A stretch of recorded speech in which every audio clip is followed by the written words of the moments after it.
Hi, I'm Terry Naturally, And I'm Dr. Lynn Wagner. and I have over 50 years of experience and knowledge in health and nutrition. And I'm a medical doctor with a passion for holistic health. We come together to offer you unique viewpoints and expertise as health advocates around topics that deal with today's health concerns. And always for your good health. So let's get into today's topic. Hey, good morning. Good to see you again. Nice to As see always. you too. Yeah, as always, yeah. I heard we have some fun conversation today. I think we should have. Yes. Absolutely. I'm really excited about it because I know you're going to have a lot more to say about it than I will. Oh, I'm sure you'll jump in. Of course I will. Yes, absolutely. Please jump in. Okay. But I'd really like to focus on botanical extracts, Okay. natural medicines.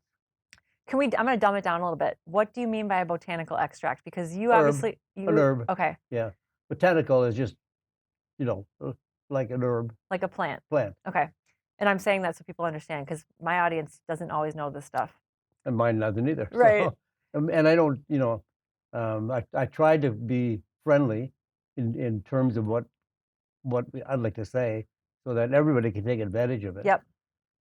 But some of the research coming out on some of these herbal extracts, botanical extracts, are amazing. Totally, totally amazing. So how does one take a plant and make it into an extract or something we can ingest? Well, there's various ways of doing that. It depends on the plant and depends on the type of extract they would like to make. Some are water soluble, some are an aqueous extract, so they use only water. Like making tea Right. would be a good way. Right. Making coffee in a percolator Yep. would be an extract. Okay. Because you put the grounds in the basket, you circulate water through it, and then you And you pour get out your coffee. coffee. That's an extract. Okay. If you And dried you can it, do it that would be with a powder. plants. So you can do that with plants. Yes, Okay. exactly same thing. Only the percolator is 3 stories tall Right. and about maybe 10, 15 feet in diameter. Huge And just full of plants. extract, full of plants or wood chips, or when they do like ginseng extract, they chop it all up in pieces because the smaller the piece, the more extract you get out of it. Right. And I'm assuming sometimes you use cold, sometimes you use heat. You try not to use heat. You Okay. don't really need to. Okay. Primarily what you use is water or a combination of water and alcohol Okay. or methanol. Mm-hmm. Alcohol takes everything out of the plant. Water So it soluble, makes a fat stronger soluble. extract. Yep. Okay. A stronger extract, and you get all the nutrients. You get all the components of the plant out of the plant. So when you make a powdered product or a capsule, how is that derived? Well, they pull all the extract out, they dry it, and then they pulverize it and put it into a powder form. Okay. Some you can actually put into alcohol, like a tincture, Right. and use it like that, like drops. Do you have a preferred method of taking extracts? I like soft gels or otherwise hard shell capsules. Okay. I don't like tinctures as much. Right. Do you think tinctures are stronger or better? Sometimes tinctures are huge in Europe, Mm-hmm. but the United States has never caught on to that.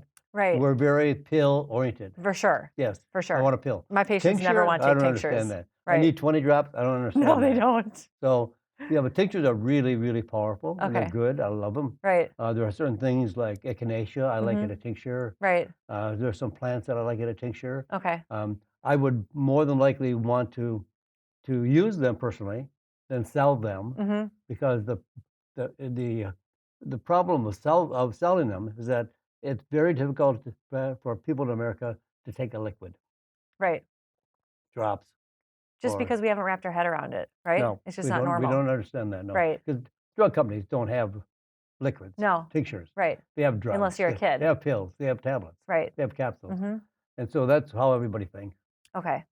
So what are some of your favorite botanical extracts or herbs? All of them. I know. I know. I But know. really, truly, if you come down What is your to number it- one?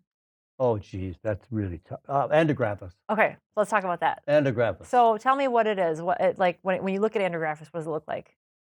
It's a plant with leaves. Okay, so and it's you just a green primarily leafy use plant. the leaves. Okay. They grow about maybe 2.5 feet tall. Are they in the U.S. or are they? Primarily, they come from the Himalayas, Oh, okay. India, in that region. And it's known as the king of the bitters Okay. because it's very, very bitter. Is it safe to ingest? Like if you found the plant and just ate the plant, would that be safe? Ooh, you'll be safe, but it'd be bitter. Okay. I don't think you'd want to do Okay. that. How? Even if you had a capsule of Andrographis and you thought, well, I take this every day and I like it. It does well for me. Uh-huh. And then you say, well, I'm going to give it to my child. So you pull it apart, dump the contents into peanut butter or to applesauce. They'll spit it out in a minute. Okay, so it is really It's bitter. so bitter, yeah. Okay. And how long have you known about it and worked with it? Probably about 3 to 4 years. So not that long. Not that long. How did you find it? I'm always looking on websites, looking on the scientific websites. What are the most commonly researched botanicals or herbal extracts? How many studies are done on that particular, like 3,000 on Andrographis, 18,000 on curcumin, 28,000 on melatonin. Mm-hmm. So when you see that and you see the benefits of these plants, I mean, huge benefits.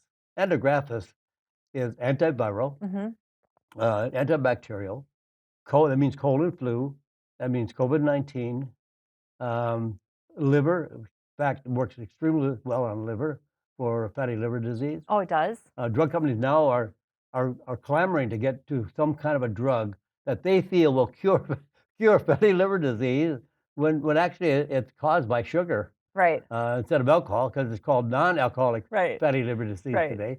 So it's caused by sugar. Right. Kids have fatty liver disease do. by sugar. They do. And the drug companies are trying to come up with a drug to cure fatty liver disease. Right. It does not make sense to No, me. it doesn't make Just any stop sense. the sugar madness.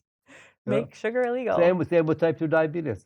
It's a sugar madness. It is, right. So, but there are many, many good studies. There was a study coming out of Germany called Chemo Brain, and one of my good friends worked on that study.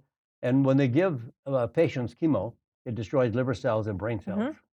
I have a lot of patients who have chemo brain. Yep. So when you give them Andrographis, it blocks the destruction of the cells of the brain and the liver. Oh, so you give it in conjunction with the chemotherapy. Yes, absolutely. It's not treatment for after to rebuild neural cells? Oh, keep going. Yeah. Okay. Oh, I take it every day. I'm ever going to be without it. So is it also something that's good for mental health, mental clarity, focus, brain, that kind of stuff? Absolutely. Because that's a big thing people struggle with as well. I just got back last week from City of Hope Cancer Research Center in Los Angeles, north of Los Angeles, right, in Pasadena. The research on Andrographis is unbelievable. And if you take curcumin, and there is a very special form of curcumin called BCM95, which they have studied at City of Hope Cancer Center. If you took those two together, the top researcher there said it would be a dynamic duo. First of all, curcumin works on almost every pathway in the body. You know, this is really unique. This is nature.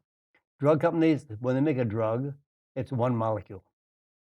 Because the FDA's requirements for studying a drug has to be, that drug has never been on the face of the earth until someone concocted it in a laboratory.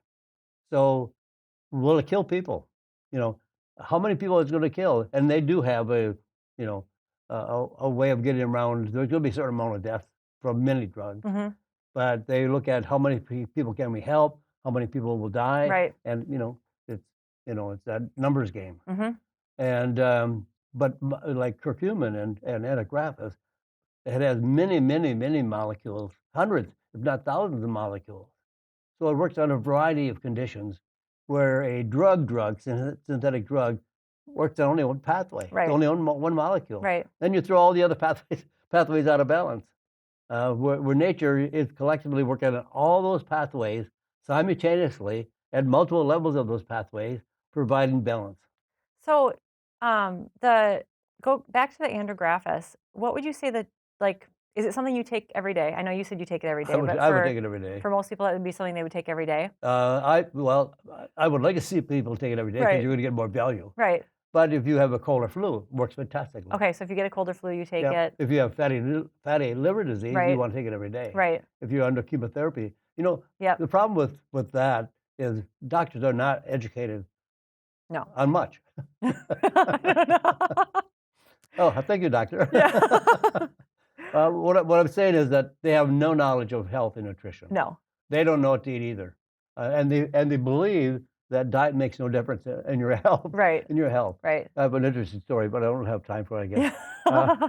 But um, so they don't want anybody to take something that they think is maybe strange, and I can understand that because they have been so educated on chemotherapy, on drug therapy, Right.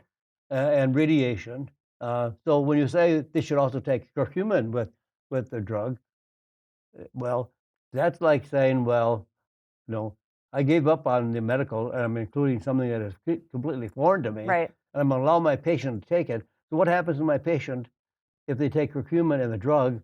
If something happens, I allowed them to do that. Right. Yeah, no, So, it's like a big no-no. You basically oh, like no supplements before, after oh chemo, yeah, and that's when you before, after really want to take surgery. them. No, that's the thing. Yeah, It's similar to surgery. There's some really good supplements that people should take in preparation for surgery, but right. across the board, when you talk to your surgeon about preparation, they tell you to stop any vitamins or supplements or Yeah. nutraceuticals. Now we've done a lot of research at City of Hope Hospital, Cancer Center.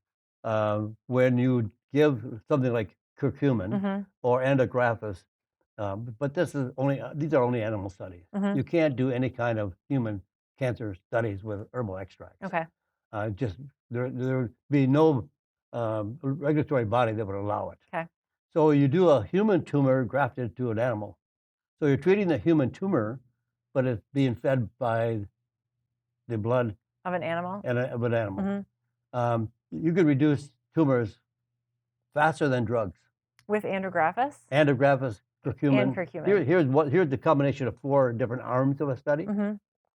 One arm, meaning a number of dogs, were treated with curcumin, and that reduced the size of the tumors by 28% in a matter of 14 days. Then they did a study with grape seed extract, and it reduced the size of the tumors by 40% With, in 14 days. in addition to the curcumin? Nope, this was a curcumin study. Okay. And this was a grape seed extract study. Okay. And then they did a melatonin study. And melatonin reduced the size of the tumors by 50% in 14 days. Okay. Andrographis did it by 60% in 14 days. And then they put Andrographis and melatonin together, and it reduced the size of the tumors by 90% in 14 No. days. Then they took 3 different chemo drugs and went through the same kind of study. And all 3 could not reduce the size of tumors more than 10%. Was the strength of the herbal or the supplements really, really high doses? Or No. is it similar to No, what you would no, take if you buy it no. over the counter? Yep, yep. Okay. Maybe like Andrographis was 400 milligrams Mhm. twice a day. Mhm. Curcumin was maybe a gram or 2 a day. Mhm. Melatonin was 10 to 20 milligrams a day. Grapeseed extract was about 300 milligrams twice a day. Okay. Just same thing like you would buy over the Over counter. the counter. Yep. Um, Now the big thing though is what do you buy over the counter? right. Because no herbal products No. are exactly the same. No. We are all of the same species. We're humans. We're not alike. We're all totally unique and Right. different and wonderful. Mhm. And herbs are the same thing. Mhm. How are they growing? What kind of moisture? Is it a lot of rain or no rain? What kind of soil? When was the herb harvested, cut, so that they could extract it? Because certain times of the day for some plants, you have the highest level of those active compounds. They study that in Europe, so they know exactly when to harvest a plant and how to extract it with either water or alcohol or a Mhm. combination.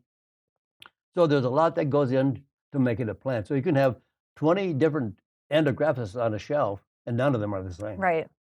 They're all different. So back to the curcumin. So that we talked about the Andrographis and where that's derived from. Where is the curcumin derived from? Primarily from India, Okay. and it comes from the plant turmeric, Right.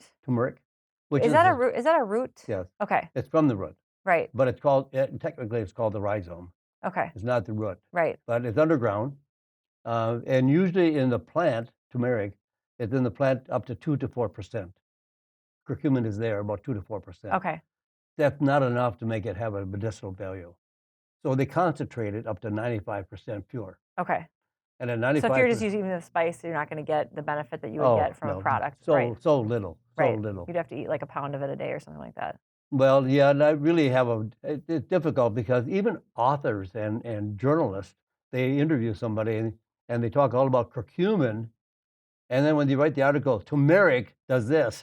Right, Turmeric doesn't right, do right. that. Oh, yeah, right. I see that all the time too. Curcumin does that. Because curcumin's hard to say, so it's easier. I don't know why. Yeah, it's I think confusing. people know turmeric versus curcumin. Right, they do. So they talk about turmeric, but that's not what gives you the medicinal. And there are very, very few studies on turmeric. There's 18,000 studies on curcumin. And the curcumin is interesting because you have to make sure you take it a certain way depending on what your condition is. Like, so tell me if I'm right here. When I have patients who have a gut problem, we're trying to heal their gut, the lining, I have them just take curcumin pretty plain. If they need it systemically or for inflammation or something where I want it to get absorbed in their gut, into their bloodstream and circulate throughout their body, I have them take it with something like some form of pepper. Educate me on that a little bit. Tell me where I'm wrong here. This is, yeah, this is, Because there's a lot of confusion about that too. oh yeah, absolutely. And it's a shame because a lot of people are doing it incorrectly. I've had people tell me, Terry, I take a teaspoon of turmeric and I sprinkle black pepper on it. That's the way I take it. Just the spice?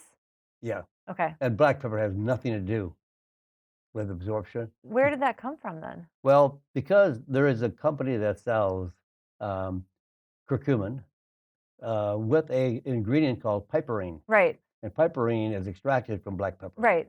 But you concentrate it up to a higher level. It's pure molecule called piperine. So that does help It- absorption? Yes, it Okay. does. But the way it does increase absorption, it causes your intestinal tract to go into like a screen door. So you have leaky gut. Right. So everything goes through that screen door. Curcumin, yes, absolutely. It does increase absorption and allergens and toxins and poisons. Oh, so it recreates leaky gut? Yes. So what is a better way to help get absorption The best without? way is to take curcumin, Mhm. and this is the way they have done in India. Mhm, A company there has developed a form of curcumin called BCM95 mhm. using turmeric essential oils. And they bound the oils to the curcumin, and the oils increase the absorption by 700%.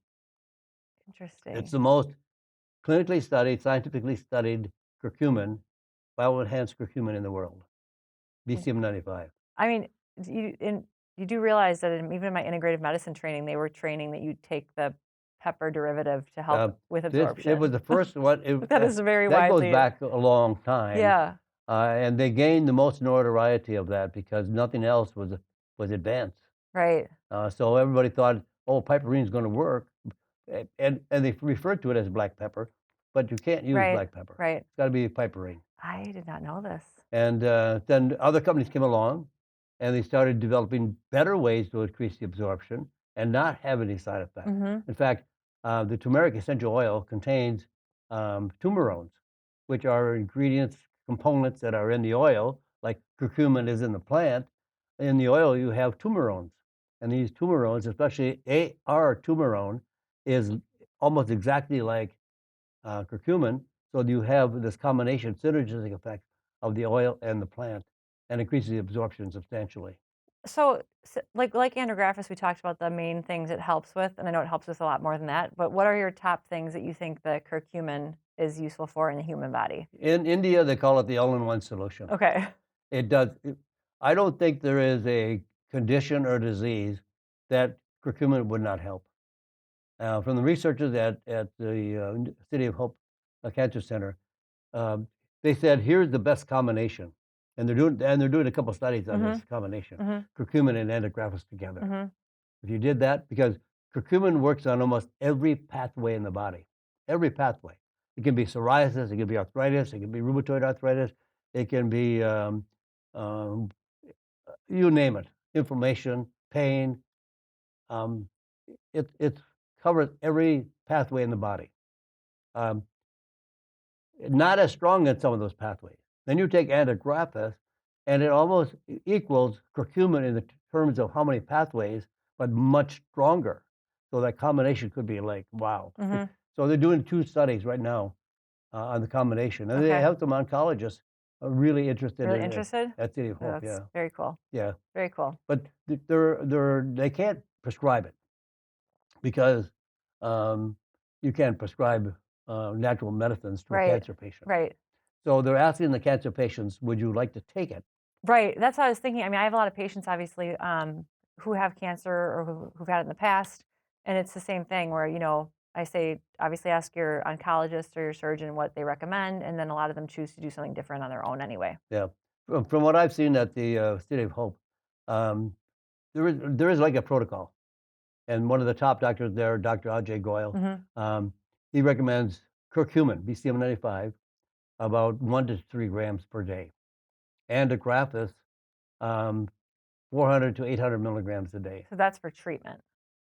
Would that also be Oh, for just someone taking it every day? I take it every day. Okay. Same dosages. So if someone's listening to this and they're just, someone in the If community, you want, hey, how would they take it? the best cure for cancer is prevention. Right. Oh, for sure. So this For is sure. what. So the grape seed extract is about 300 milligrams twice a day. Hmm. And then you have melatonin, which is about 10, I would say 10 milligrams for preventative. Hmm. And they're using anywhere from 20 milligrams to 500 milligrams. And that you have to take in the evening. No, you don't. If you want to sleep, yes. Yes. But you don't need to take it because that was a question I had. Right. If you take it in the morning, is it going to make you tired? No, no. The only reason that it works is because melatonin is secreted at nighttime, and that's when we should be going to bed. Right. So it's helping us sleep better because that's the time it's released. But if we want to use it for cancer therapy or any other therapy or for the immune system, then you can use it during the day. And it won't make people tired. No, Okay. no, Interesting. no. Interesting. Um, I think those are my biggest questions about that. I know we have some other stuff to talk about in the future, so maybe we save it for that time. Well, here, if you want to give it a summary, Yes. curcumin, almost anything. I don't. If I had somebody say something to me and I didn't understand what they're talking about, I'd give them curcumin. Right. I couldn't lose. Right. And they will win. Right. So I'm never afraid to. Here's curcumin. Take it. Do you think it's really good at pain control? Oh, Pain reduction? absolutely. Okay. Absolutely. Absolutely. But there is a really good combination that has been made in India for pain with a combination of curcumin, Boswellia? boswellia, and black sesame seed oil. Okay. That 3 combination for pain, Right. Unbelievable. Right. Then you have Andrographis, cold and flu, antiviral, Anti-cancer. anti-cancer, fatty liver disease, Brain fatty health. liver, brain health. It's like a tonic to the body. Mhm. It does everything for the body that needs to be done. Hmm. And then you've got grape seed extract, which is the most powerful antioxidant because all of our damage that happens to our body is caused by oxidative stress, Right. causes free radical damage, damages the cells to the point where you have cancer, and it's the most powerful anti-cancer, antioxidant. Yeah. Well, I want to pause on that because I think people like I don't know if people understand that as often, especially in my audience. So when we talk about these reactive species, right? Right, I think about them as like a ping pong or like a spark in a room that's just going all over the place and it's just Right. trying to damage your cells. right, And if it does it for long enough, it damages the cells to the point where they become cancer cells and then Right. they create a cancer or a tumor. And so when you take things like the grapeseed extract, it's like a wet blanket over the spark or something to contain that oxidative stress Right. and quelch it. right. And so it's not damaging your cells. And so that's like the picture I see in my head. So I feel like that might help people. I do that with people all the time Yeah. with hormones and trying to reduce their toxic estrogen levels and things like that. Even the oxygen that we breathe causes free radical damage, Right. causes oxidative damage. Right. It's like burning coal. You're going to have an ash. Right. And that ash is what causes damage. Right. So those free radicals can come from solar radiation, sun. If you're on the sun for a long period of time and you damage the skin, Right. you have a sunburn, you have damaged the skin. Right. That's oxidative damage. Right. If you smoke, that's oxidative damage to Right. the lungs. Yep. Chemicals, pollution, pesticides, Roundup, all these things that would damage a cell Stress. over time. Yeah, Right. over time. Cancer doesn't happen overnight. No. When you're diagnosed, you didn't have that cancer when you were diagnosed. You had it 40 years ago. Hmm. It grows and grows and grows and grows until, now it's visible. Well, and I think all these things you're talking about, like there's only so much we can control about our life. We're going to be constantly exposed to free radicals and stressors on our body. Right. So as much as we can do from the inside out to fortify ourselves, whether that's through lifestyle changes or herbal products or botanicals is just going to increase your chances of keeping other things that are bad for you at bay, keeping Now, disease at bay. yeah, the most powerful antioxidants that people can get every day Mhm. are fruits and vegetables. Right. And only 9% of Americans eat enough fruits and vegetables Right. to be healthy. Right. It's a shame. Yes. They don't sell fruits and vegetables at McDonald's No, they don't. or anywhere else. No, So it's a shame it that is. people are feeding their kids food that is not healthy for them. Right. Yeah. So, But and then back to the grapeseed extract, we didn't talk a lot about that, but that's derived from. the seed of the grape. Okay, And it's from the Chardonnay grape. I have a really stupid question? Is it similar to resveratrol? No, resveratrol is in grapeseed extract. Okay. They extract it. It's in wine. Okay. And resveratrol, the more you take, doesn't make it better. How they found out that resveratrol works is because wine. All those who were drinking wine, Right. the paradox in France, where they don't have heart disease. They smoke and they drink wine. They smoke and they drink wine, and they eat a ton of fat, Right. butter, cream, Mhm. lard, duck fat, all that kind of stuff. And why? Because it has 1 to 2 milligrams of resveratrol in a bottle. So you don't need very much, and it comes in the grapeseed extract as well. Okay. When you make white wine, you take the seeds out. Mm-hmm. You take the skins out. That's why it's white. Got it. When you make the red wine, you use skin, seed, everything. Right. So you have much more healthy results from the red wine than you do from the white wine. Mm-hmm. So all those Chardonnay seeds are then made into the extract. Got And it. they take the seeds, they do an extraction process, they pulverize them into a powder, and you can put them into capsules. Okay. But the big thing it has huge benefits for the heart. So it's more of a cardiovascular thing. Cardiovascular, and inflammation. varicose veins, poor circulation, capillary fragility, strengthening the arteries. In studies shown with grapeseed extract, over a year time, it can reduce the plaque in the arteries by 35%. And the other control group that did not get the grapeseed extract, they've increased their plaque in that year by 9%. Wow. So grapeseed extract for the heart, for cardiovascular is super, super. Excellent. Yeah. Excellent. Time to go shopping. If you find good quality herbs, that's what I would hunt for. Make sure that you get good quality, buy from a good trusted company, buy from people you trust and ask questions. The medicines are better than drugs, always will. I agree. And of course, the top medicine is your food. Right. Food is your best medicine. Right, for sure. Yeah, and we got to get rid of these carbohydrates and sugar. Yes. Oh my gosh. I know. Yeah. The never-ending battle. Yes, it is. Yeah. But I would say even if you don't eat perfectly, I think the botanicals are a useful thing to add as well. Oh, I think so too. So And that's in why I see fact, with my when we patients, do they need a kind of do drug, both. you can start looking for the natural alternatives. Right. Because in most cases, there are some conditions you don't want to, if you're hit by a car, you don't want Andrographis. No, right. You want a drug. Right. Or So- if you have 100% blocked coronary artery, you don't want. Yep. Andrographis is not going to be there for you. No. But take them to prevent it. Right. That's the best thing. I agree. Yeah. Excellent. Well, thank you. That's lots of information for Hey, me. it was a great. I loved today. It was great. Good. You're full of energy and spirit. Good. Thank I love you. it.